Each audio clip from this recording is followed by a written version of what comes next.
सर्वस्मिन्नर्हतः समुपास्महे। आदिमं पृथ्वीनाथमादिमं निष्परिग्रहमादिमं तीर्थनाथं च ऋषभ स्वामिनं स्तुमः।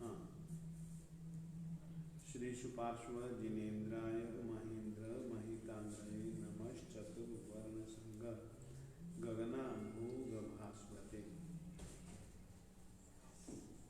कमठे धरणेन्द्रे च स्वोचितं कर्म कुर्वति प्रभुस्तुल्यमनोवृत्तिः पार्श्वनाथः श्रीयेस्तु नः पार्श्वनाथः श्रीयेस्तु वः। कमठे धरणेन्द्रे च स्वोचितं कर्म कुर्वति प्रभुस्तुल्यमनोवृत्तिः पार्श्वनाथः श्रीयेस्तु नः पार्श्वनाथः श्रीयेस्तु वः। कृतापराधेऽपि जने कृपामन्थरधारयोः ईषद्बाष्पार्द्रयोर्भद्रं श्रीवीरजिननेत्रयोः। ज्ञानामृतेन लोकानां कष्टोच्छेदविधायिने ऐलं युगीनवीराय नमो वल्लभसूरये। अज्ञानतिमिरान्धानां ज्ञानाञ्जनशलाकया चक्षुरुन्मीलितं येन तस्मै सद्गुरवे नमः। तस्मै श्री गुरवे नमः।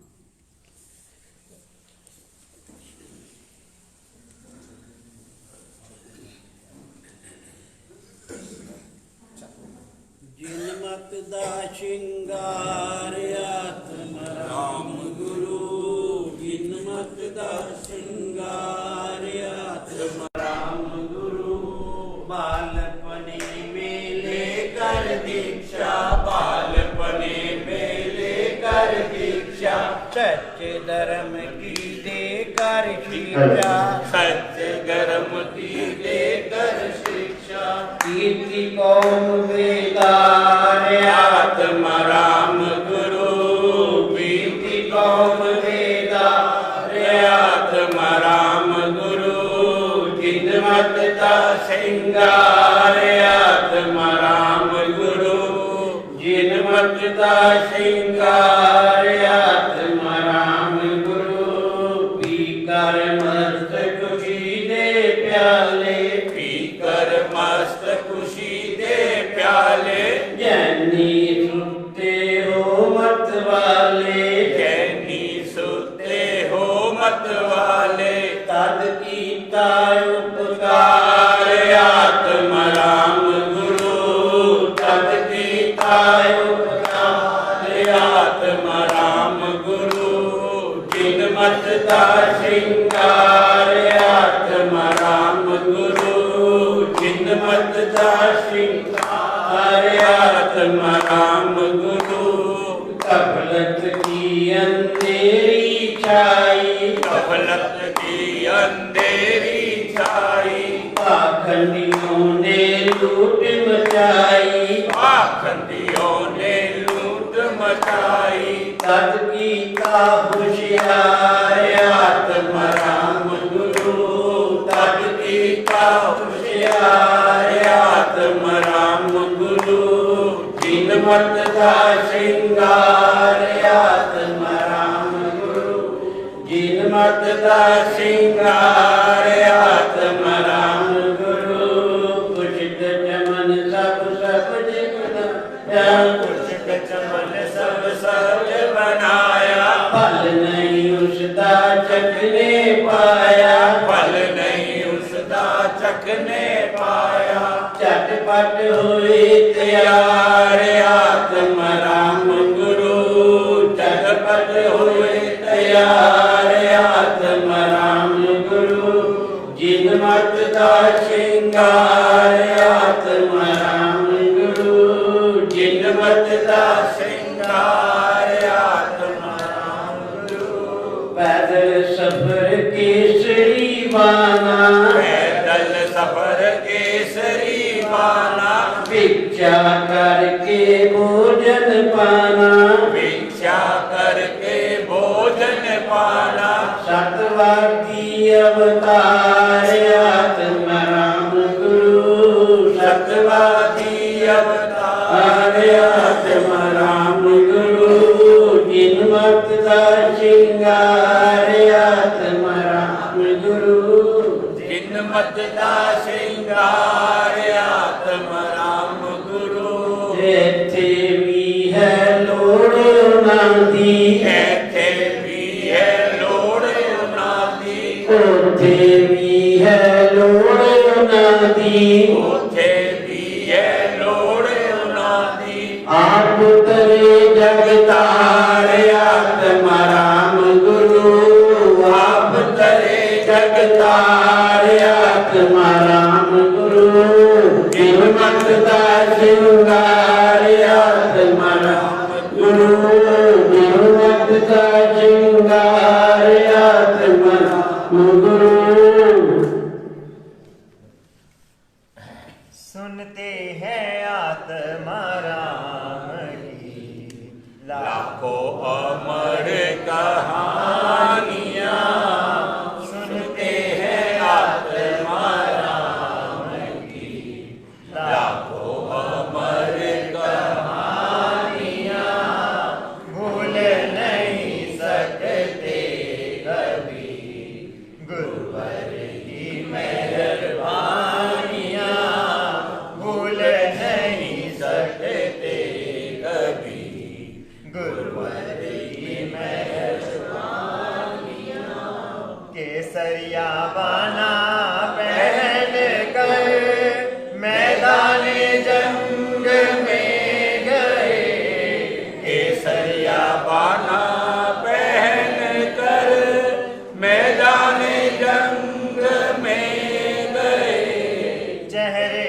पे उनके नूर था चेहरे पे उनके नूर था दिल में जोश जवानियाँ सुनते हैं आत्मा राम की लाखों अमर कहानियाँ ऐसे भी थे हजारों दिन पूर्वों मिली न गोचरी ऐसे भी थे हजारों दिन गुरु मिली न गोचरी चेहरे पे बिंदु थी नहीं चेहरे पे बिंदु थी नहीं गम की कोई निशानियाँ सुनते हैं आत्मा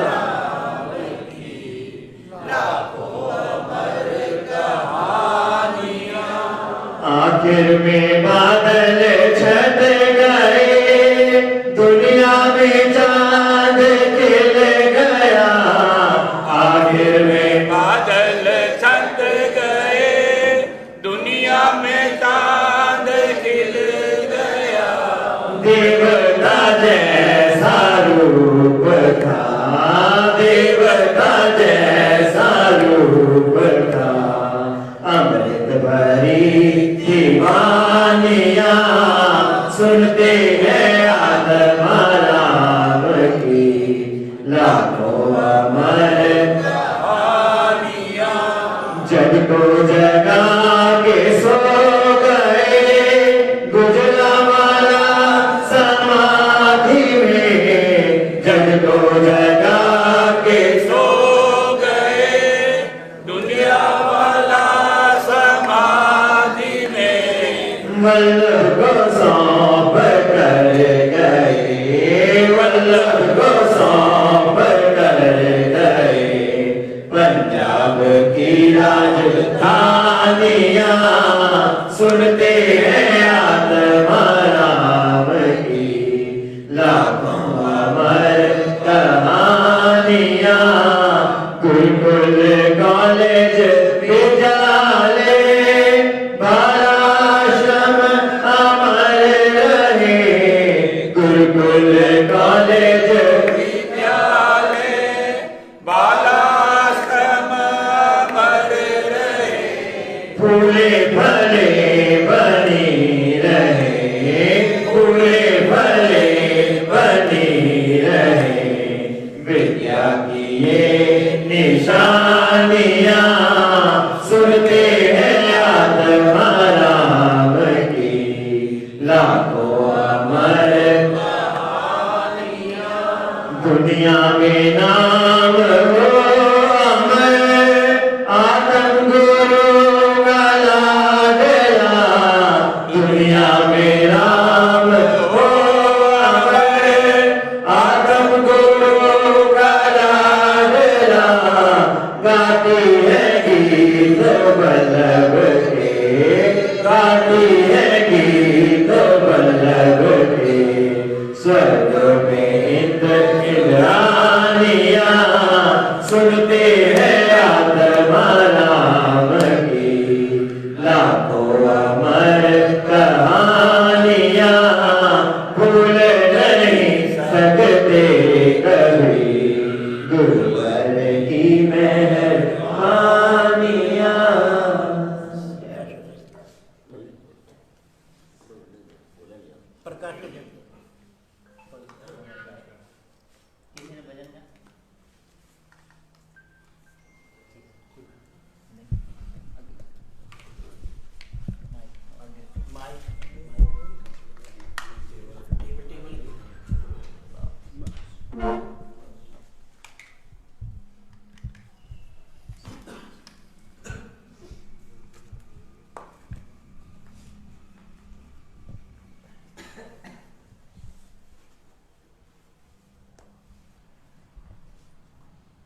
लोक और अलोक में जहाँ अपन रहते हैं, जो हिस्सा अपने को दिखता है, जिसको अपन देख सकते हैं, उसको लोक कहा जाता है।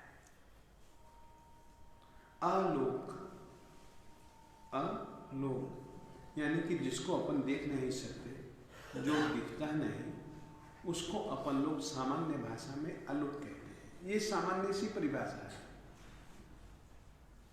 कारण है, लोक इसलिए दिखता है कि उसमें पुद्गल जैसी चीज है। अलोक इसलिए नहीं दिखता कि वहां पर पुद्गल जैसी कोई चीज नहीं है। दिखने की क्षमता, दिखने की क्षमता, देखने की क्षमता हमारी आंखों में है, और आंखों के सिवाय देखने की क्षमता हमारे ज्ञान में है।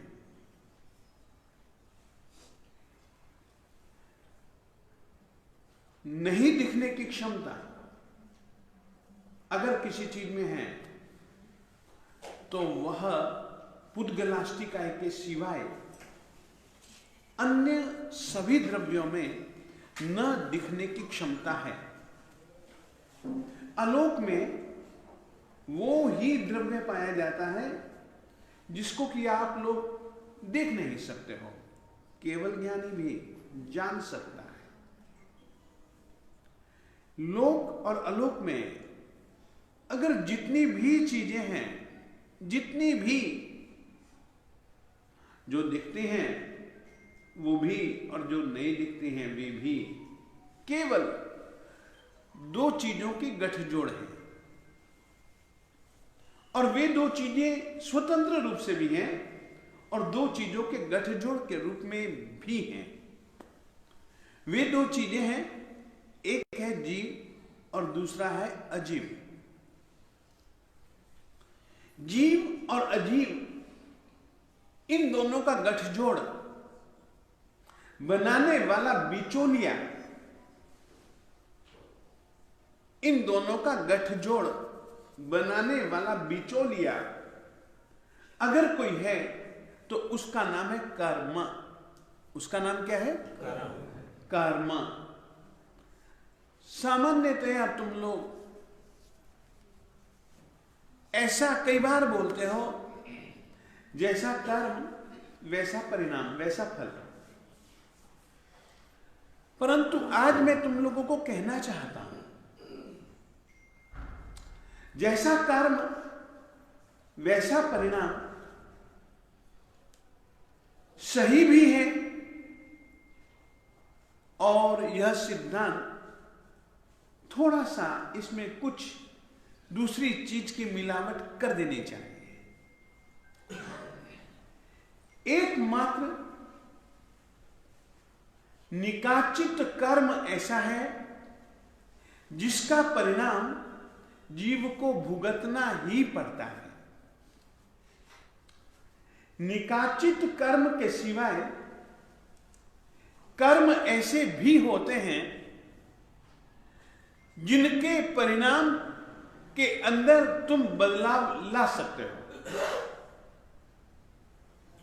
उदाहरण के बतौर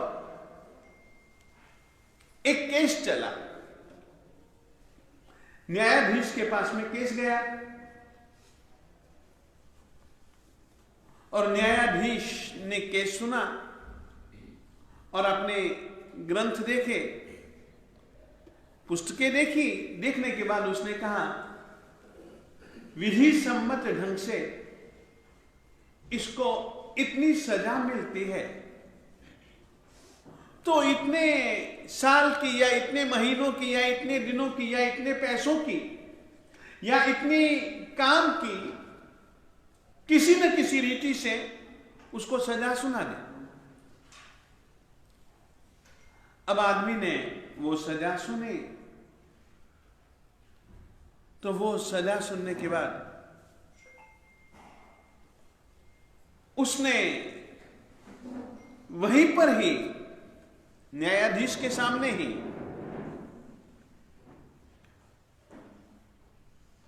अपनी गलती महसूस की।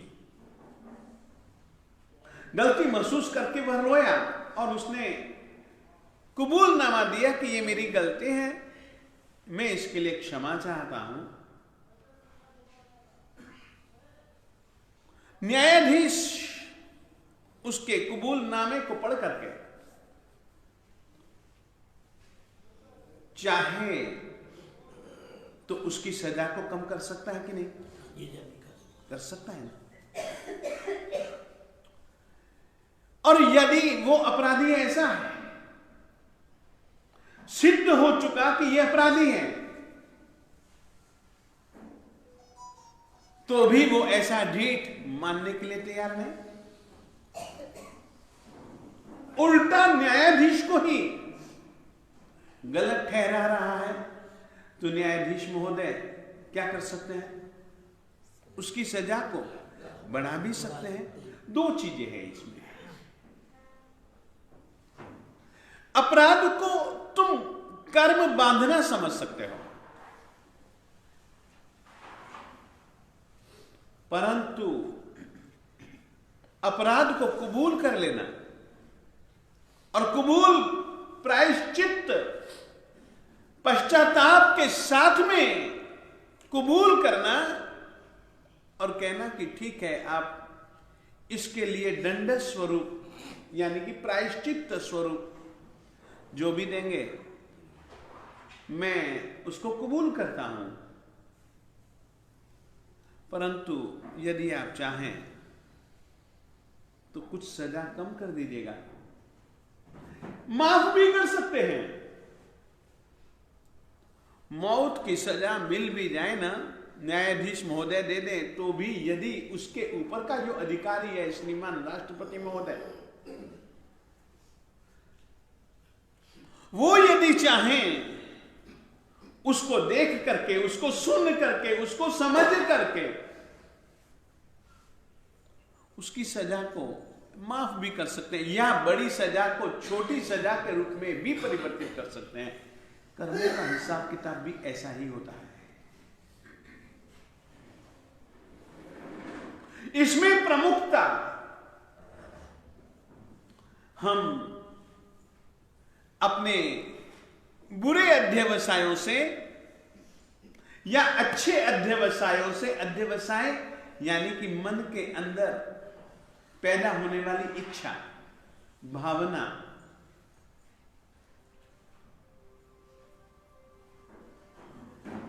उससे हम कर्म को खींचते हैं और जब हम खींचते हैं तो वह तो हमारे पास में ही है, वो बंध जाते हैं। याद रखिए, बंधा हुआ कर्म ही फल दिखलाता है, छूटा कर्म फल नहीं दिखलाता। फिर से कहना चाहता हूं, जो कर्म बंध जाता है आत्मा के साथ, आत्मा के प्रदेशों के साथ, जीव के साथ वो ही कर्म फल दिखलाता है, फल दिखला सकता है। जो कर्म नहीं बना, या तो वो कर्म फल नहीं दिखलाता, या फिर जो बंदा था वो झर गया, जो बंदा था वो झर गया, वो कर्म फल नहीं दिखलाता अपने को। ये दो स्थिति में कर्म अपने को फल नहीं दिखलाते हैं। परंतु हम कर्मों की सजा, कर्मों का फल कम कर सकते हैं। कम करने के लिए हमारे परमात्मा ने क्या क्या आयोजन दिए, और यह मैं संक्षेप से बतलाना चाहता हूं। कर्मों की सजा कम हो सके, कर्मों का परिणाम खत्म हो सके, इसके लिए परमात्मा ने जो अपने को प्रयोग दिए, वो बहुत अच्छे प्रयोग दिए। मैं उन प्रयोगों में से आपको दो प्रयोगों की बात कहना चाहता हूं। एक प्रयोग है आलोचना, दूसरा प्रयोग है प्रायश्चित। फिर से कहना चाहता हूं, एक प्रयोग है आलोचना, दूसरा प्रयोग है प्रायश्चित। आलोचना के दो ढंग हैं। किए हुए कर्मों की आलोचना के दो ढंग हैं। एक है निंदा, एक है गर्हा। इसीलिए हमारी परंपरा में आलोएमि, निंदामि, गरिहामि, अपमानम वो सिराम। ये आता है ना शब्द, पडिक्कमामि, निंदामि, गरिहामि, आलोएमि, ये चार शब्द आते हैं। निंदा और गर्हा आलोचना से जुड़ी हुई दो क्रियाएं।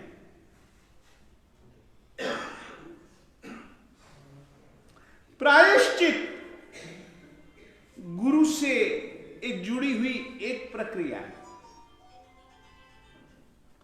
निंदा का मतलब क्या? ये जो आत्मा है ना, मेरी आत्मा हो चाहे आप लोगों की आत्मा हो, इतनी बलशाली नहीं भी कभी होती।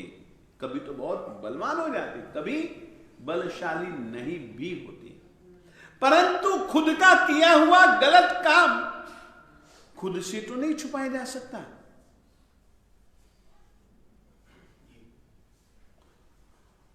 दुनिया में तुम्हें कोई दूसरा कोई साक्षी मिले या ना भी मिले,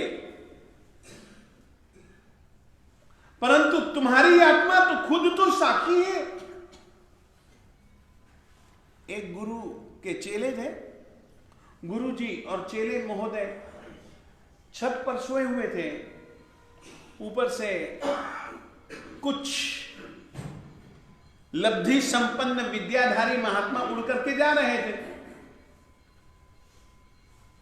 बड़े महात्मा ने छोटे महात्मा को कहा, ये जो लोग सोए हुए ना, ये जो सोए हुए ना, इनमें से एक भवी है, एक अभवी है। चेलों ने जो सोए हुए थे उन्होंने तो ये बात सुनी नहीं। गुरु जगा हुआ था, उसने सुन ली। उसके मन में इच्छा हुई कि चलो, इनके वचन तो मिथ्या नहीं है, परीक्षा कर लेते हैं। मैं कहना चाहता हूं, भवी और अभवी आत्मा में कई प्रकार के अंतर हैं। उन अंतरों में से यह एक अंतर मैं तुमको बतला रहा हूं। गुरु ने सोचा कि चलो परीक्षा करें, और परीक्षा करने के लिए उसने सोच विचार करके एक काम किया। दोनों को एक एक पंछी दे दिया और कहा कि ऐसी जगह काट करके आओ, मार करके आओ, जहां कोई दिखता ना हो। एक ने लिया, जल्दी लौट आया। गुरु ने पूछा, तूने मैंने जो काम कहा था वो कर डाला? उसने कहा हाँ कर डाला। कहां गया था? उसने कहा अपना आश्रम ही जंगल में है, अपना आश्रम ही जंगल में है। थोड़ा सा आगे गया तो आगे थोड़ा सा सघन जंगल। आपने कहा कोई देखे नहीं तो वहां काट देना, मार दिया मैंने। एक बात पूछूं? शिष्य महोदय ने कहा कहो, क्या वहां कोई पंछी नहीं था जो तुझे देखता हो? क्या आसमान में उड़ने वाले पंछी नहीं थे? क्या पशु नहीं थे? माना आदमी नहीं था? मैंने कहा था जहां कोई न देखे वहां काटना। उसने कहा हाँ गुरुजी, ये तो मैंने सोचा ही नहीं।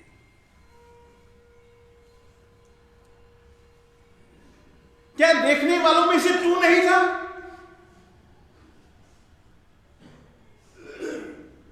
उसने कहा गुरुजी, इस ढंग से तो मैंने सोचा ही नहीं।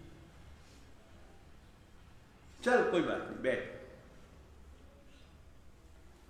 दूसरा शिष्य कुछ देरी से आया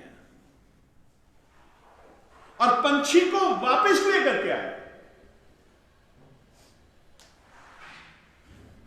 गुरुजी ने पूछा क्या बात है? मेरी आज्ञा तुझको याद नहीं थी? उसने कहा गुरुजी, आपकी आज्ञा याद थी, इसीलिए ही मैं पंछी को मार नहीं पाया। आपने आज्ञा दी थी जहां कोई देखे नहीं।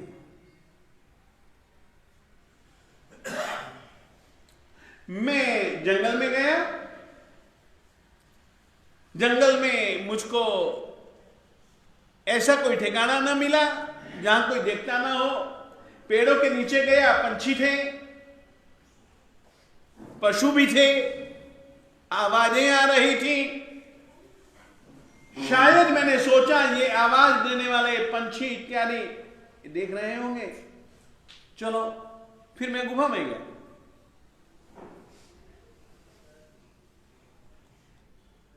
सोचा वहां पर तो मुझको कुछ भी नजर नहीं आया, अंधेरा, गुप्त अंधेरा। मैंने सोचा अब कुछ दिखता नहीं है, गुफा में मार दूं, गुरुजी की आज्ञा का पालन हो जाएगा।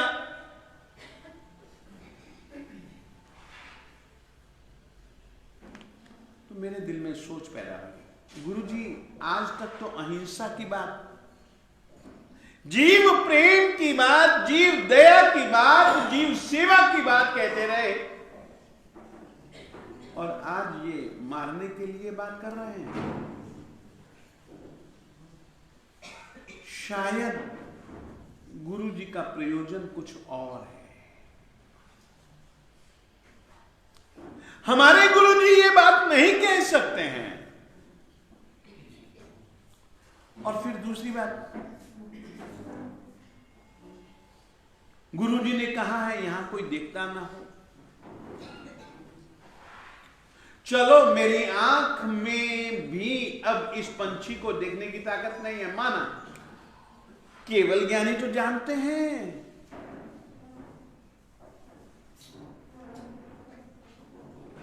उनकी नजरों से तो मेरा यह काम अनदेखा या अनसमझा नहीं है।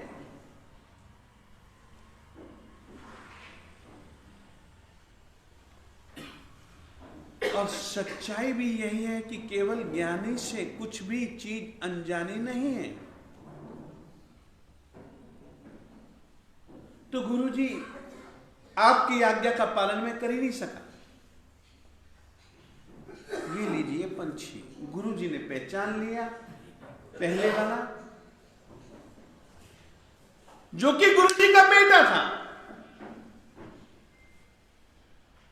गुरु जी ने जान लिया कि यह भवी है, ये भवी है।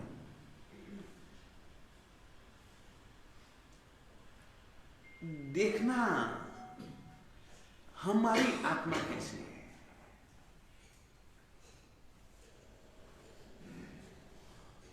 ये कर्म चाहे तुम अंधेरे में करो, चाहे उजाले में करो, चाहे भीड़ में करो, चाहे अकेलेपन में करो, वो कर्म के साक्षी दो तो तत्व हैं ही। एक तो केवल ज्ञानी है, एक तुम खुद हो। किसी भी ढंग से तुम कर्म करो वो बंध जाता है। अब आलोचना करते हैं हम। आलोचना में दो चीजें होती है, निंदा और गर्व। मेरी आत्मा के पास में वो ताकत नहीं है अभी कि मैं गुरु जी के पास, कम से कम गुरु जी के पास में जाकर के तो अपना पाप ज्यों का त्यों कह दूं। हम कहते भी हैं तो बहुत भेल सेल से, बहुत गिनती पूर्वक, कि कहीं गुरु के दिल में मेरे प्रति जो स्थान है वो कहीं कम ना हो जाए। ये सोच करके अपन लोग गुरु जी को नहीं कहते। गुरु जी भी तो छद्मस्त हैं, नहीं जान पाए। परंतु याद रखिए, दूसरे छद्मस्त भले हों, परंतु कर्म तुमने किया है वो कर्म अपनी आदत के अनुसार से परिणाम तो देगा ही देगा। और दूसरी बात, आत्म साक्षी की निंदा, उस समय आदमी को अपना किया हुआ पाप चुभता तो है ही। कहे भले ही ना पाए, बता भले ही ना पाए, परंतु चुभता तो है ही। कहां नहीं चुभता रहा, इसका नाम है निंदा। समझो, परंपरा में दो शब्द है, निंदामी गरिहामी। पडिक्कमामी, आलो एमी, आलोचना करता हूं। आलोचना से पहले तीन काम। एक तो सबसे पहले काम स्वयं की समीक्षा,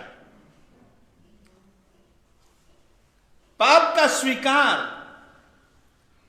पाप शुद्धि की भावना, और पाप शुद्धि की भावना को लेकर के फिर जब तुम देखते हो कि यार कहना तो पड़ेगा, नहीं कहा चलेगा, परंतु दिल में अपना पाप अपनी आत्मा को चुभ रहा है और बार बार कि यार गलत कर दिया, गलत हो गया यार, नहीं होना चाहिए ना, पता नहीं कैसा कुकर्म हो गया। बस इसका नाम है निंदा। आप निंदा करते हैं अपने पाप की, तो आपने महसूस किया होगा जब कभी भी मैं अपने पाप को गंदा समझ लेता हूं और अकृत्य समझ लेता हूं, और अकृत्य ही नहीं, मैं अपने पाप को दुष्कृत समझ लेता हूं, दुष्कृत मान लेता हूं,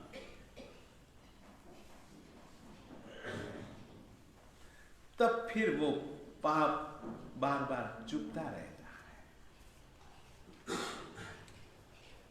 और इससे वो जो आपने करते समय, काम करते समय जो रस, वो रस कम होता जाता है, टूटता जाता है। उस दुष्कर्म ने जो हमको बुरे से बुरा परिणाम देना था, उसका रस कम हो जाने के कारण से हमारे को उसकी उतनी तीखास, उतनी कड़वाहट, उतनी कर्कशता कर्म की नहीं मिलेगी। थोड़ी कम होती जाएगी, कम होती जाएगी, कम होती जाएगी। इसका नाम है निंदा। दूसरी प्रक्रिया है हमारे जैन परंपरा में परिक्रमा गरिहा में। ये प्रक्रिया पाप भीरु, कर्म भीरु, आत्मा ये चिंता नहीं करता है दूसरा मेरे लिए क्या सोचेगा। उसको पाप इतना चुभता है, इतना चुभता है, इतना चुभता है, वो चले जाता है यार, और कुछ नहीं। न्यायाधीश गुरु है। गुरु जी मैंने ये किए हैं काम,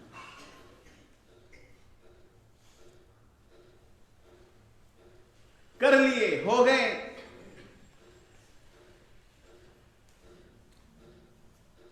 जब सोचने बैठा तो तब बहुत बुरा लगा, गुरु जी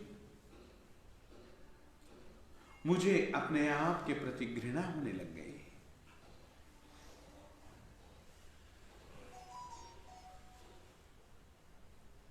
सजा दे दो, दंड दे दो। जिस तरीके से भारत सरकार हो चाहे कोई दूसरी सरकार हो, चाहे फिर वो तालिबान की सरकार क्यों ना हो, वो भी दंड संहिता बनाते हैं। दंड संहिता बनाती है। हमारे जैन आगमों में भी दंड संहिता से संबंधित कुछ आगम है, जिसमें कि हमको छोटे से छोटे और बड़े से बड़े,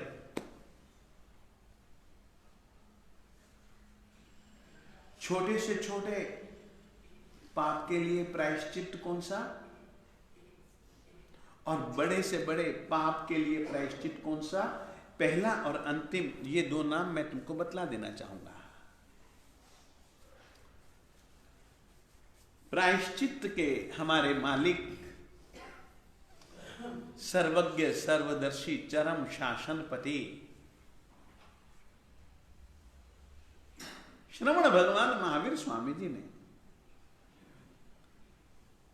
जो कि हर किसी आत्मा को पापों का स्वरूप भी बतलाते हैं, पाप शुद्धि का स्वरूप भी समझाते हैं, पापों के परिणाम का स्वरूप भी समझाते हैं।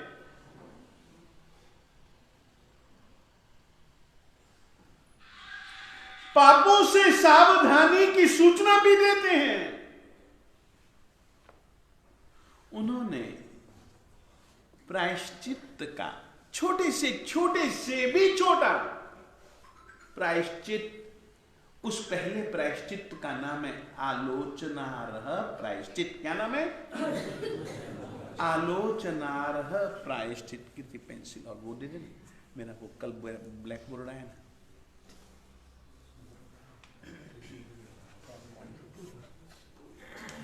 ये पहला प्रायश्चित है, आलोचना। आलोचना यानी कि गुरु के सामने पापों का कथन, इसका नाम है आलोचना।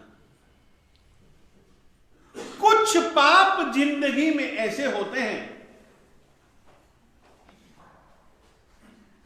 परमात्मा कहते हैं सच्चे सही मन से जाकर के गुरु जी के पास में अपने पाप का कथन करो, तो तुम तुम्हारे पापों से मुक्त हो जाओगे, केवल कथन मात्र से। मगर कहने का ढंग है।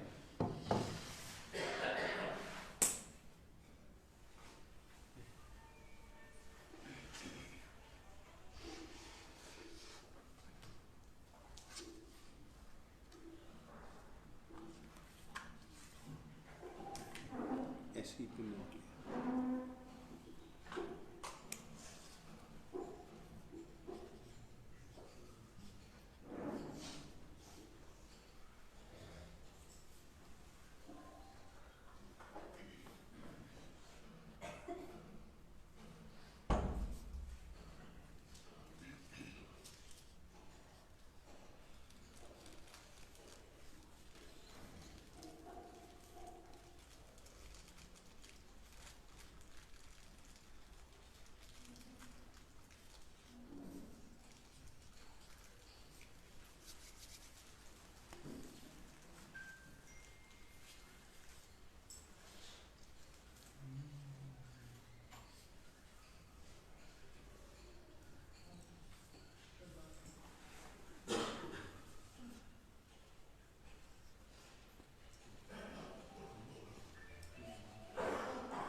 प्रायश्चित 10 प्रकार का। प्रायश्चित यानी कि पाप शुद्धि की प्रक्रिया।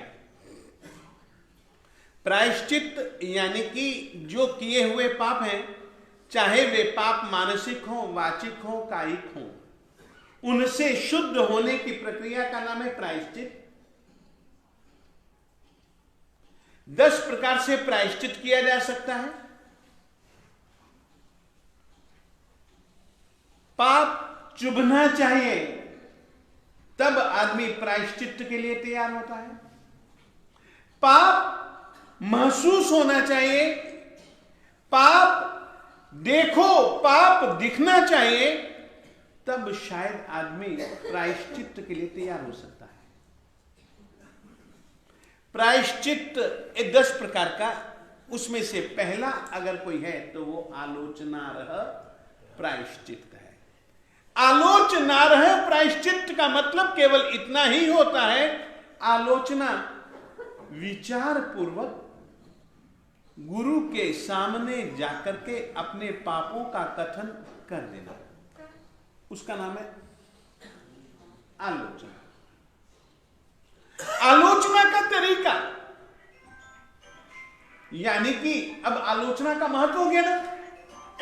आलोचना का महत्व हो गया कि भैया पाप शुद्धि की एक क्रिया आलोचना है। तो आलोचना के लिए एक छोटा सा परमात्मा ने कि आलोचना कैसी होती है, आलोचना कैसे की जाती है, उसके लिए परमात्मा ने एक छोटा सा उदाहरण दिया है। आलोचना के लिए दिल बहुत सरल चाहिए, दिल और दिमाग।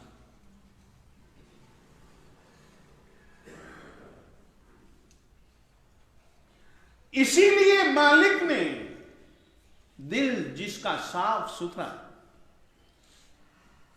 और सच्चा, उसका एक छोटा सा उदाहरण दिया। मालिक ने कहा, जहां बालो जम पंतो, रोता रोता बच्चा घर गया, मां ने पूछा क्या हुआ। पहले तो वो बोल नहीं पाया, फिर थोड़ा सा आंसू वांसू थोड़े से रुके तो उसने कहा, मां गली में लड़ करके आया।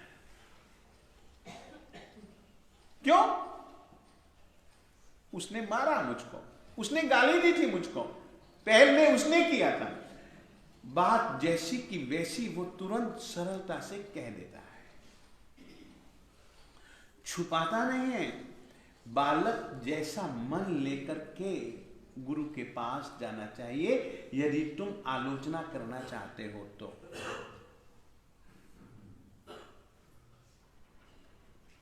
तो आलोचना होती है।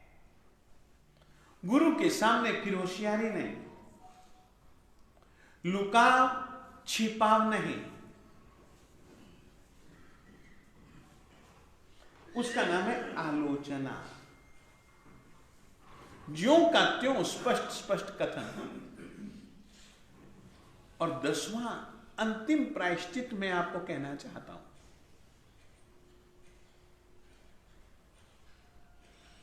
अंतिम प्रायश्चित में, बीच में तो ऐसे बहुत सारे प्रायश्चित हैं, अलग अलग हैं, वो मैं तुमको नहीं बता रहा हूं। ये एक ऐसा है प्रायश्चित है पारांचित, उसका नाम है पारांचित। गुरु जी चाहे तो कह सकते हैं कि जा जा जा जा, तूने इतनी बड़ी गलती कर दी है ना, जा, बस तुझको हम नहीं रखते हैं। अब जब उसको लगता है कि गुरु जी ने तो मुझको निकाल दिया, गुरु जी ने तो मुझको निकाल दिया और मेरा अपराध भी इतना बड़ा है कि वो सचमुच में गुरु जी ने निकाल दिया, वो चाहता नहीं है निकलना।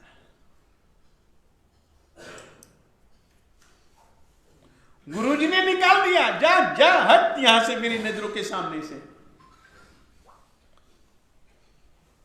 जाना चाहता नहीं है तो फिर वो कहता है, गुरु जी बहुत बड़ी गलती हो गई, मैं कबूल करता हूं, मगर गुरु जी मैं यहां से आपके श्री चरणों को छोड़ करके भी मैं जाना भी तो नहीं चाहता हूं, कुछ शर्त। तो गुरुजी कुछ शर्तें देते हैं।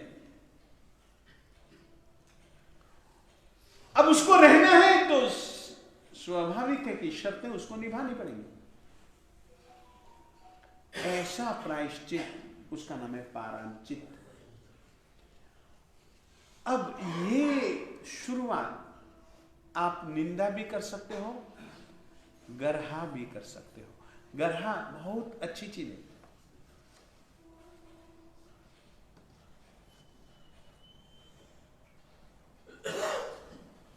गर्हा शब्द का मतलब है अब पाप बहुत ज्यादा चुभने लग गया, तो अपने पाप को लेकर के गुरुजी के पास में गया और बहुत खेद पूर्वक, बहुत दुख पूर्वक, पश्चाताप पूर्वक उस आदमी ने अपने पाप का कथन बालक के जैसा मन लेकर के ज्यों का त्यों कर दिया। निंदा में कहा नहीं महसूस किया और गर्हा में महसूस भी किया और कहा भी। अंतर है कि नहीं? बस पहली वाली प्रक्रिया का नाम है निंदा, दूसरी वाली प्रक्रिया का नाम है गर्हा। मालिक कितना कितना कितना अपने को शुद्धि, आत्मशुद्धि, भाव विशुद्धि, पुनः पाप न करने का संकल्प, ये भैया प्रायश्चित से जुड़ी हुई प्रक्रिया है। आदमी यदि अपने किए हुए पाप पर इस रीति से पश्चाताप करता है, प्रायश्चित करता है, तो मैं तुम लोगों से पूछूं, क्या पाप की सजा कम नहीं होगी? होगी या नहीं होगी? बस ऐसे पाप विशुद्धि की प्रक्रिया में आलोचना, निंदा, गर्हा का महत्व सबसे पहले है, सबसे पहले। और मैं यही आप लोगों से कहना चाहता हूं, हम छद्मस्त हैं, हम छद्मस्त हैं। छद्मस्त का मतलब है कि हम कर्माधीन हैं, घाती और अघाती कर्मों से जुड़े हुए हैं। हम पूर्ण ज्ञानी नहीं हैं, हम अज्ञानी भी हैं, तो भी अपने से पाप यदि हो जाए तो भैया ये दो प्रक्रियाएं, यानी कि एक ही प्रक्रिया प्रायश्चित की, एक ऐसी प्रक्रिया है जिससे कि पाप पाप पाप धुलता है। मेरी ये कमली है, कल्पना कीजिए मेरी ये कमली है, ये मेरा कपड़ा है, ठीक है, ये भी मेरा कपड़ा है। मुझे याद है कि ये कपड़ा मेरा बहुत गंदा हो गया था, इतना उजला नहीं रहा था, ये मेरा कपड़ा इतना उजला नहीं रहा था, मैल जम गई थी। इसको धो दिया गया तो क्या हुआ? हो गई ना, बहुत अच्छे ढंग से बुरुश बुरुश घिस करके, साबुन वाबुन लगा करके, हाथ से यूं यूं यूं यूं यूं मसल करके किया। अब जितनी मेहनत उतनी शुद्धि।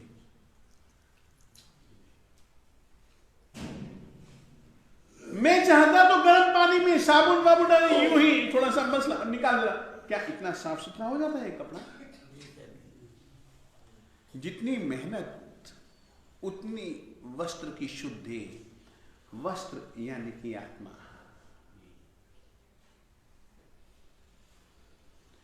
जितनी मेहनत करोगे, जितने स्पष्ट सत्य और शुद्ध भाव रखोगे,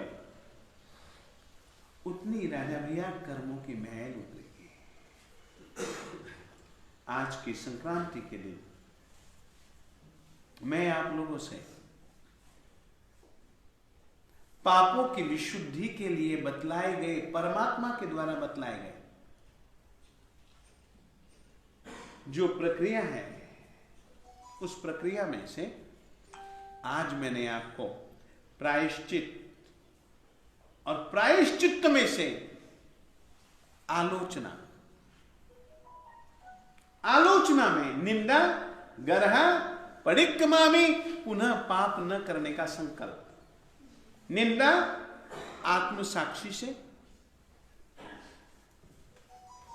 गर्हा गुरु साक्षी से, प्रतिक्रमण गुरु साक्षी में एक संकल्प पुनः न करने का। क्या अपन ऐसा नहीं सोच सकते कि हमारा पाप कुछ शिथिल होगा? पाप कुछ शिथिल हुआ, इसकी प्रतीति आपको कैसे? मैं आप लोगों से पूछना चाह रहा हूं, पाप शिथिल हुआ, आपके दिल ने किया था जो पाप, अब वो पाप झड़ गया, इसकी सामान्य रूप से आपको प्रतीति कैसे होगी?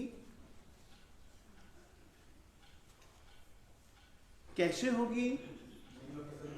हाँ, वेरी गुड सुनील, बहुत अच्छी बात तूने कही भैया, वेरी गुड।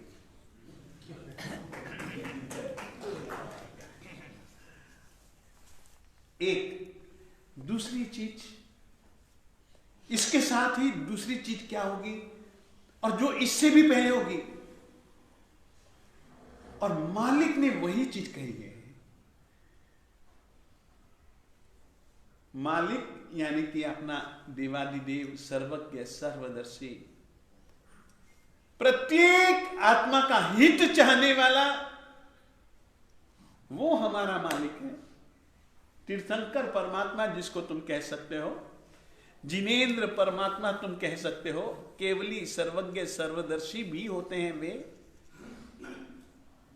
उन्होंने तो इससे पहले एक चीज कही, इसने कहा हर्ष, बिल्कुल सही। हर्ष किसके तले दबा हुआ है? हर्ष, खुशी, प्रसन्नता किसके तले दबी हुई है? पापों के तले दबी हुई है। प्रायश्चित से सबसे पहले हम उतार फेंकते हैं, अपने दिल पर से तो उतरा, गुरु को कह दिया, खुशी खुशी, परंतु वो खुशी पाप कथन के कारण। पाप कथन यानी कि दिल पर जो पाप का बोझा था वो हमने उतार करके नीचे फेंक दिया। यार जा गुरु जी के पास जा, अब गुरु जी को जो करना हो सो करेंगे। ये एक प्रक्रिया, बहुत प्यारी प्रक्रिया है।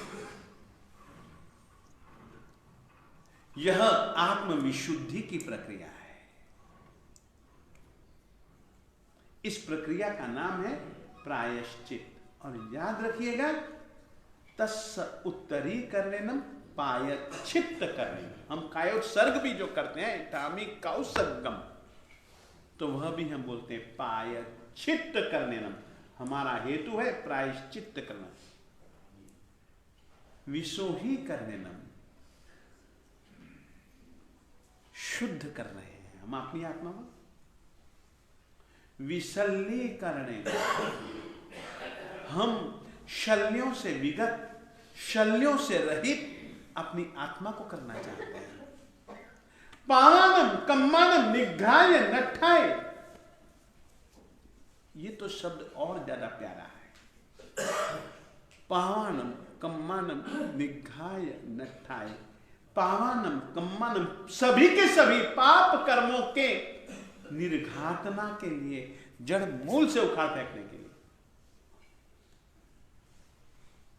ठामी काउसर्गम, मैं कायोत्सर्ग करना चाहता हूं। कायोत्सर्ग भी एक प्रायश्चित का हिस्सा है। प्रतिक्रमण भी एक प्रायश्चित्त का हिस्सा है, विवेक भी एक प्रायश्चित्त का हिस्सा है। Very good. देखिएगा, एक पहली बात तो यह कहना चाहता हूं, यदि आपके पास में विवेक है ना, तो आप पाप कर्म की ओर बढ़ेंगे ही नहीं, क्योंकि विवेक अच्छे और बुरे में अंतर पैदा करता है।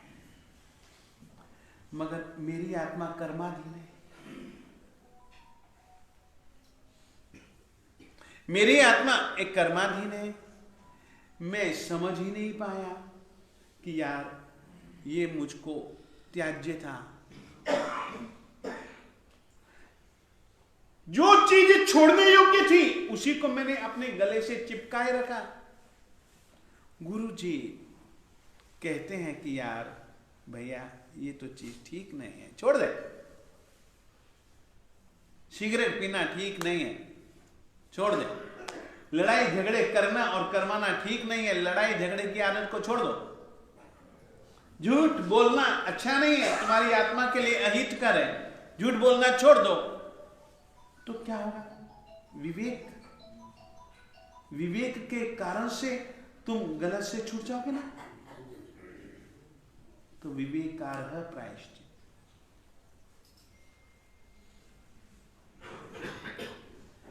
इस ढंग से मेरे देवताओं, मालिक जी परम दयाल, उन्होंने हमारी आत्मा की चिंता करके ये सब बातें बतलाई सभी जीवों को। आप लोगों से कहना चाहता हूं, आज संक्रांति का दिन और जीवन में पाप होते हैं, अपन छद्मस्त हैं, परंतु कोई बात नहीं, कोई चिंता नहीं। आलोचना लीजिए, निंदा गर्हा कीजिए,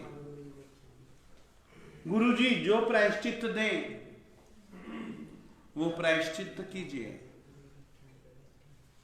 फिर वो पाप शुद्धि की जिम्मेदारी अपने परमात्मा पर, अपना काम तो उनकी आज्ञा का पालन। इस ढंग से आज की संक्रांति के दिन मैं आप लोगों से कहना चाहूंगा कि भैया अपनी जिंदगी में पाप होते हैं, होने स्वाभाविक हैं। अज्ञानता है, दुराग्रह है, कुतूहल है, किए हुए कर्मों के संस्कार हैं, स्वाभाविक है। परंतु उस गलती को पकड़े मत रखो। पाप विशुद्धि का भाव लाओ और पाप विशुद्धि की जो प्रक्रियाएं हैं उनको अपनाओ।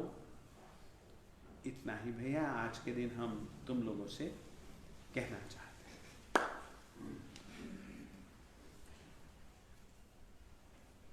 इसके बाद क्या, बस नाम ही सुनाना।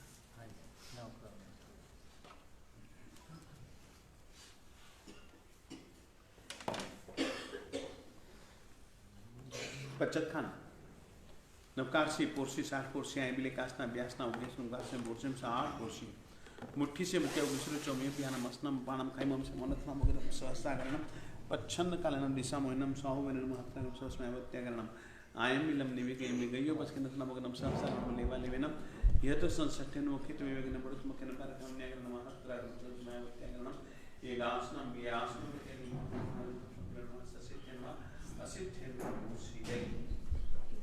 नमो अरिहंतानम, नमो सिद्धानम, नमो आयर्यानम, नमो उवज्झायनम, नमो लोये सव्वसाहूणम, नेशो पंचनमुक्कारो सव्वपावपनाशनो, मंगलाणं च सव्वे सिंपणमं हवै मंगलम्। उवसद्गहरं पासं पासं वन्दामिकं अगणमुक्तं विषहर विषनिन्नासमङ्गलकल्याणयावासं विषहर फुलिङ्गमन्तं कण्ठे धारयिजो सयामणवो तस्य गहरुगमारी दुःखजराजन्त्युवसामम् चेट्ठ दूरे मंतो तुझ प्रणामो भी बहु फलो ही नरतिरेषु विदिवा पावन्ति न दुःखदो गच्छम् तुह सम्मत्ते लद्धे चिंतामणि कप्पपाय बभ्ये पावन्ति अविघ्नेणं जीवाय रामरं ठाणम् यसन्थो महायश भक्तिभरनिभरेण ह्ययेन तादेव दिव्यबोहिं भवे भवे पाशजिन चंद। आज वीर संवत 2548, विक्रम संवत 2078, आत्म संवत 126, वल्लभ संवत 68, समुद्र संवत 45, इंद्र संवत 20, रत्नाकर संवत 6। आज कार्तिक सुदी 12 मंगलवार, सूर्य ने वृश्चिक राशि में प्रवेश किया, इसलिए सौर मास की अपेक्षा से आज से मार्गशीर्ष मास का प्रारंभ हुआ। सर्व मंगल मंगल्यम सर्व कल्याण कारणम प्रधानम सर्वधर्माणाम